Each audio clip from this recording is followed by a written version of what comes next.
మీ మేనమామ గారు అంటే ఎస్వి రంగారావు గారు ఈ రోజు భౌతికంగా మన మధ్య లేకపోయినప్పటికీ కూడా ఆయన సినిమాలు పాత సినిమాలు ఏవే చూసినా కూడా ఈ రోజుకి కూడా పాత తరం వారైతే ఈ తరం వారైతే అతన్ని నట చాతుర్యాన్ని గుర్తు చేసుకుంటూ ఉంటారు.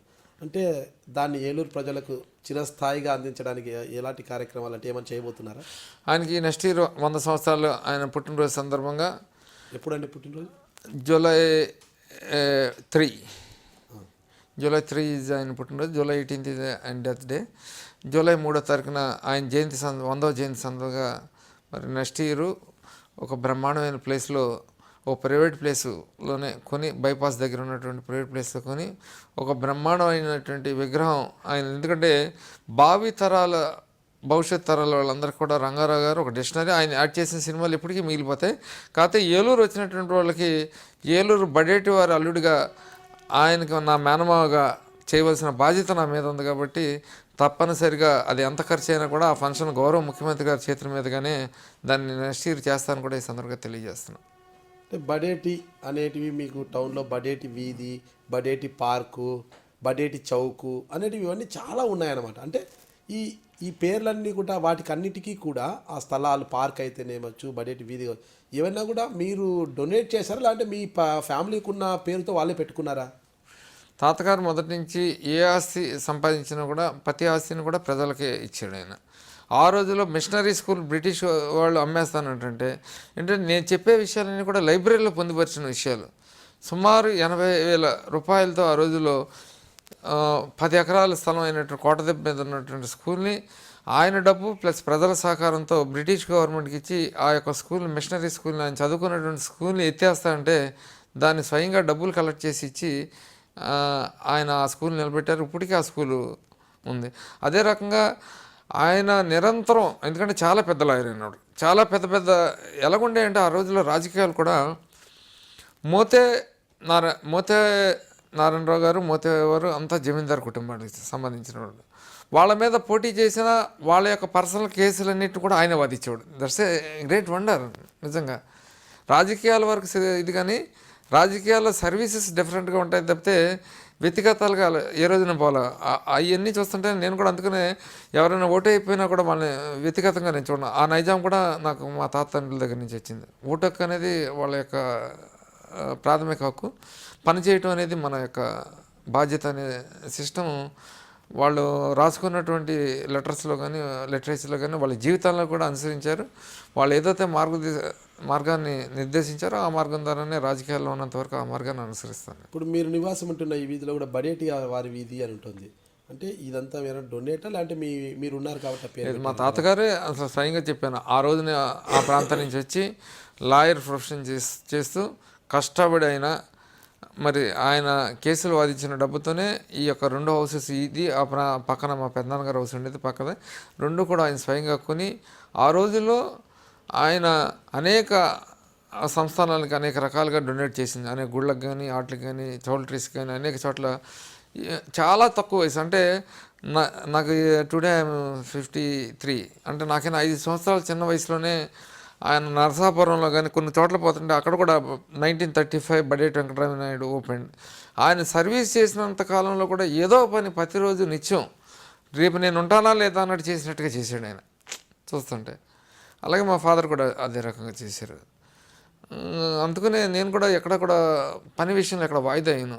వాళ్ళు నేర్పించిన బాటలోనే పోతూ ఉంటాను. అంటే బడేటి వారి మొత్తం వీధులు అయితేనేమి, పార్కులు అయితేనే ఉన్నాయి. మొత్తం కూడా బడేటి కుటుంబం నుంచి కూడా తొలి నుంచి తాతల కాలం నుంచి కూడా రాజకీయ నేపథ్యం కలిగిన కుటుంబాలే. అంటే మీ తాతగారు మున్సిపల్ చైర్మన్గా చేశారు, మీ తండ్రి బడేటి శ్రీహరి గారు కూడా మున్సిపల్ చైర్మన్గా చేశారు, మీరు మున్సిపల్ వైస్ చైర్మన్గా చేశారు. అంటే నాడు, అంటే ఇప్పటి పరిస్థితి పక్కన పెడితే నాడు వాళ్ళు చేసిన అభివృద్ధి ఏముందంటారు ఏలూరులో? అసలు అభివృద్ధికి నాంది పలికిందే మా తాతగారు. మొట్టమొదటిగా ఏలూరు పట్టణం ఎప్పుడో 200 సంవత్సరాల క్రితం ఉన్నటువంటి ఇది మున్సిపాలిటీ అయిన తర్వాత 2వ మున్సిపల్ చైర్మన్ కింద ఎలక్ట్ అయిన తర్వాత ఆ రోజుల్లో చాలా పవర్స్ ఉండే బాడీ కూడా. అంటే పట్టణ ప్రజలకు భారంగా ఉన్న పన్నులు తగ్గించే విషయంలో కానీ, వేరే విషయాల్లో కానీ బాడీ నిర్ణయం తీసుకునేది ఆ రోజుల్లో. అటువంటి సమయంలో ఏలూరు పట్టణాన్ని దాహార్తిస్తానికి పంపుల చెరువుని ఆ రోజుల్లో తాతగారు ఎక్వైర్ చేసి దూరదృష్టితో పట్టణ జనాభా 25,000 ఉన్న జనాభాకి 1,50,000 జనాభాకి సరిపడినటువంటి పంపుల చెరువుని ఆ రోజునే నిర్మించడం జరిగింది. అదే రకంగా మార్కెట్ కూడా పెద్ద మార్కెట్ ఈ రోజున ఏదైతే చలామణి ఉందో ఇప్పటికీ అదే మార్కెట్. అందువల్ల జనాభా పెరిగిన తర్వాత నేను కూడా అనేక మార్కెట్లు రావాలి. అప్పటి నుంచి పాలకులు ఎవరు కూడా మార్కెట్ల మీద దృష్టి పెట్టకపోవడం వల్ల ఇవాళ ఏలూరులో ఏదైతే నాందేశారో అదే జరుగుతుంది తప్పితే కొత్తగా ఏ ప్రాంతం కూడా అభివృద్ధి జరగకపోతే ఈ మధ్యకాలంలోనే పాడైపోయిన మార్కెట్లన్నింటినీ కూడా రెనోవేట్ చేసి కొన్ని మార్కెట్లు పాత ఎమ్మెల్యే గారు చేసి మార్కెట్లో ఉన్నటువంటి ప్రజలను బయటికి పంపించారు తప్పితే మార్కెట్లోకి మళ్ళీ బయట పెట్టుకుని వాళ్ళు చేస్తున్నారు తప్పితే వాళ్ళు మళ్ళీ లోపల తీసుకురాల.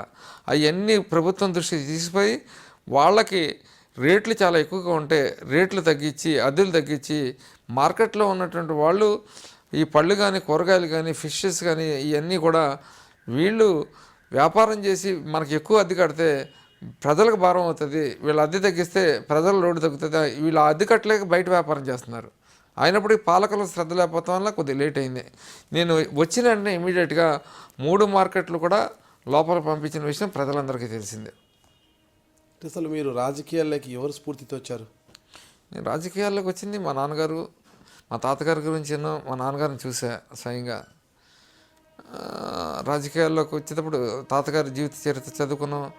రాజకీయాల్లో వచ్చేటప్పుడు చాలా నష్టాలే జరుగుతాయి, కష్టాలే ఉంటాయి నిజంగా సేవ చేయాలనుకునేవాడికి. దీంట్లో మనం వేసుకున్న తెల్ల షర్ట్ వెనకాల ఎన్నో గాజు మొక్కలు ఉంటాయి, అనేక రకాల అన్నిట్లో వాళ్ళు ఉన్నటువంటి రాజకీయాలు నడపాలంటే కత్తి మీద సాగు లాంటిది. పూర్వం రాజకీయాలు వేరు. వాళ్ళ నేను గెలిచినప్పుడు కూడా నేను పెద్ద హ్యాపీగా ఫీల్ అయ్యాను. పూర్వపు రాజకీయాలకి ఇప్పటి రాజకీయాలకి తేడా ఏమంటారు?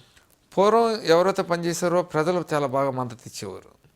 నైతిక విలువలు చాలా బాగుండే ప్రజలకు కూడా. అంటే నైతిక విలువలు అంటే నీతి నిజాయితీతో ఎవరైతే ఉన్నారో అవినీతి పరులు పోటీ చేయాలన్న ధైర్యం సరిపోయేది కాదు.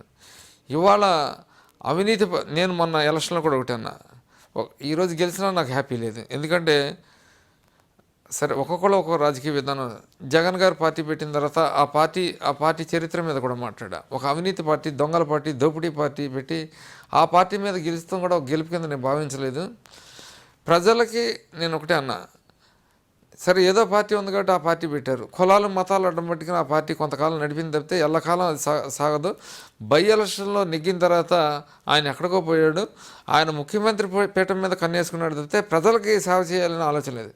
రాజశేఖర రెడ్డి గారు ఉన్నారు, ఆయన వ్యూస్ వేరైనా ఆయన పద్ధతిలో ఆయన స్టైల్లో ఆయన కొన్ని పనులు చేశాడు, చేయలేదని నేను అంటలా రాజశేఖర రెడ్డి. కానీ జగన్ గారి వచ్చేటప్పటికి పూర్తిగా ఆయన యొక్క ఎక్కడైనా కూడా వ్యక్తిగతంగా పోతూ ఉంటాడు ఆయన.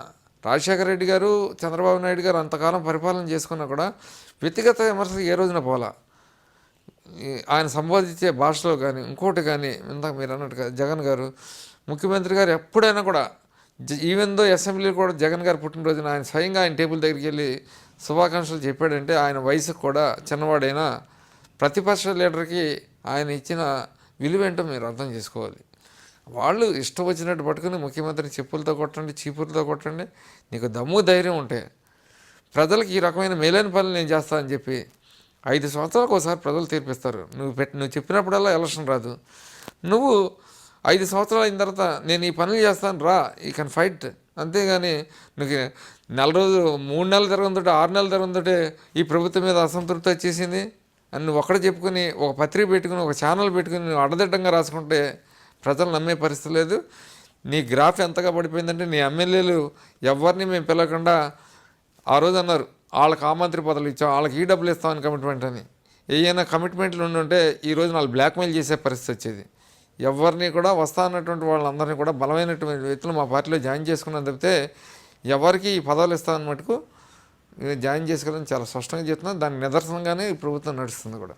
నేను బడేటి బుజ్జిని, తెలుగుదేశం పార్టీ ఏలూరు శాసనసభ్యుడిని. మీరు చూస్తుంది ఐ డ్రీమ్ మీడియాని.